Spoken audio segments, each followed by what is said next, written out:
തമിഴ്നാട്ടിൽ കേന്ദ്ര ആഭ്യന്തരമന്ത്രി അമിത്ഷായ്ക്ക് സ്വാഗതം അർപ്പിച്ചുവെച്ച പോസ്റ്ററുകളിൽ വിവാദം പുകയുന്നു. ഒരു ദേശീയ നേതാവിന് അഭിവാദ്യം അർപ്പിച്ചു നൽകിയ പോസ്റ്ററിൽ എന്ത് വിവാദം എന്ന് ചോദിച്ചവർ പോലും കണ്ടാൽ മൂക്കത്ത് വിരൽ വെക്കുന്നതായിരുന്നു പോസ്റ്ററിലെ ഉള്ളടക്കം. നല്ല വരികളും ക്യാപ്ഷനും ഒക്കെ നൽകിയ പോസ്റ്ററുകളിലെ ഫോട്ടോയാണ് BJPയെ ചതിച്ചത്. അമിത്ഷായ്ക്ക് പകരം പോസ്റ്ററുകളിൽ നിറഞ്ഞു നിന്നത് സംവിധായകനും നടനുമായ സന്താന ഭാരതിയായിരുന്നു. ഇതോടെ വലിയ വിവാദത്തിനാണ് വഴിയൊരുങ്ങിയത്.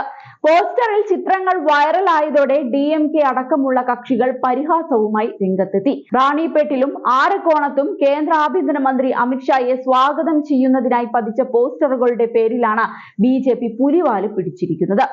CISF റൈസിംഗ് ഡേയിൽ പങ്കെടുക്കാനാണ് അമിത്ഷാ കഴിഞ്ഞ ദിവസം തമിഴ്നാട്ടിലെത്തിയത്. റാണിപേട്ട ജില്ലയിലെ ആരക്കോണത്തിനടുത്ത താക്കോലത്തായിരുന്നു അമിത്ഷാ എത്തിയിരുന്നത്.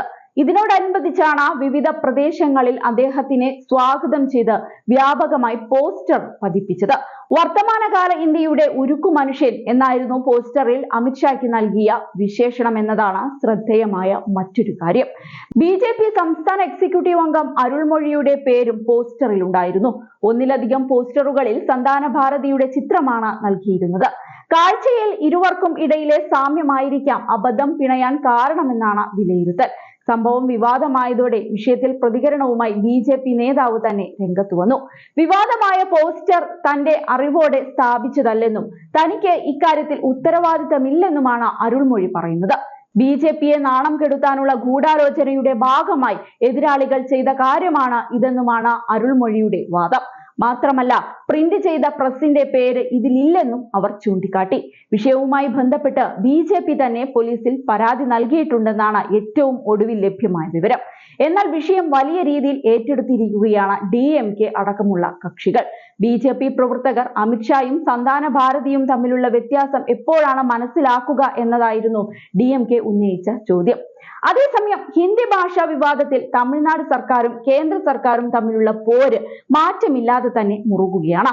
തമിഴ്നാട്ടിൽ ഹിന്ദി നിർബന്ധപൂർവം നടപ്പാക്കുന്നതിനെതിരെ മുഖ്യമന്ത്രി സ്റ്റാലിൻ നടത്തിയ പ്രസ്താവനയ്ക്ക് മറുപടിയുമായി കേന്ദ്ര ആഭ്യന്തരമന്ത്രി അമിത്ഷാ രംഗത്ത് വന്നിരുന്നു. സംസ്ഥാനത്ത് എഞ്ചിനീയറിംഗ് മെഡിക്കൽ വിദ്യാഭ്യാസം തമിഴിൽ നൽകാനാണ് അമിത്ഷാ പരിഹാസ രൂപേണ സ്റ്റാലിനോട് നിർദ്ദേശിച്ചത്. ഹിന്ദി കോളനിവൽക്കരണമാണ് നടക്കുന്നതെന്നും ഹിന്ദി സംസാരിക്കാത്ത ആളുകളിലും ഭാഷ അടിച്ചേൽപ്പിക്കുകയാണെന്നുമായിരുന്നു സ്റ്റാലിന്റെ ആരോപണം. ഇതിനു പിന്നാലെയായിരുന്നു അമിത്ഷായുടെ മറുപടി. നരേന്ദ്രമോദി സർക്കാർ ഇപ്പോൾ പ്രാദേശിക ഭാഷകളിലും പരീക്ഷ എഴുതാൻ വിദ്യാർത്ഥികളെ അനുവദിക്കുന്നുണ്ടെന്ന് അമിത്ഷാ ചൂണ്ടിക്കാട്ടി. അടുത്ത കാലം വരെ സായുധ സേന റിക്രൂട്ട്മെന്റ് പരീക്ഷകൾ മാതൃഭാഷയിൽ എഴുതാൻ സാധിക്കുമായിരുന്നില്ല. എന്നാൽ മോദി സർക്കാർ ഭരണഘടനയുടെ 8ാം പട്ടികയിലുള്ള എല്ലാ ഭാഷകളിലും പരീക്ഷ എഴുതാനുള്ള അവസരം ഒരുക്കിയിരിക്കുന്നു.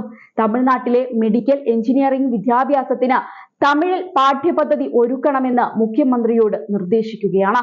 നിരവധി സംസ്ഥാനങ്ങൾ പ്രാദേശിക ഭാഷകളിൽ മെഡിക്കൽ എഞ്ചിനീയറിംഗ് വിദ്യാഭ്യാസം വാഗ്ദാനം ചെയ്യുന്നുണ്ട്.